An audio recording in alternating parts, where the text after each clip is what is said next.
Orlando Magic basketball team is extending the contract of the player who famously stood for the anthem during the 2020 bubble season. Jonathan Isaac sent waves through the league with his decision to stand. Former NFL player and chairman of the Jack Brewer Foundation, Jack Brewer, joins us now.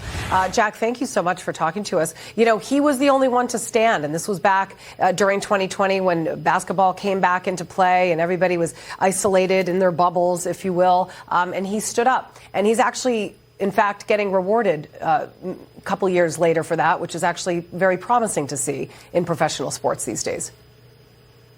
It definitely is. I mean, think about being Jonathan in the locker room when everyone else is going one direction, and you stand up for this country and this flag and what you truly believe. You know, first off, he's a Christian man who stands on his faith. But to see him sign an $84 million contract after his career, he's had injuries, he's overcome them. I mean, this is someone that you want your child to look up to. This is the role model and idol that you want your kids to have. And I'm just so grateful and thankful for him, and I hope he continues to shed his light and show, you know, the power of God and also the love for country. And we need to get patriotism back in this nation again. Yeah, I'm glad you said that. The power for country. I mean, in patriotism today on the 4th of July of all days, that is what an example is as far as a professional athlete. So many kids look up to these professional athletes, and what they did during the 2020 pandemic was just absolutely awful, with the getting down on one knee during the national anthem.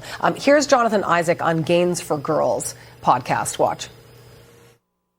For me, it was simply about offering another solution. I saw the issue. I saw the problem. I saw what happened to George Floyd. And as I listened to the tone and the rhetoric of the Black Lives Matter organization and movement, I never truly felt comfortable.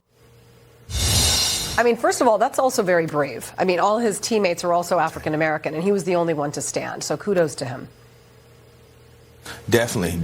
And I felt, you know, similar situations. And so I understand and I truly feel what he's feeling. You know, it's tough when you're a black man and you're living in a society that tells you that you should think one way. You know, we all hated to see George Floyd die. Everyone we didn't want to see any man die.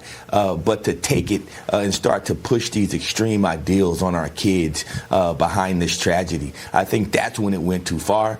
We all know that liberty is only found through Christ, and we just pray for everyone this July 4th, and thank God for Jonathan, and I pray that he continues with his messaging.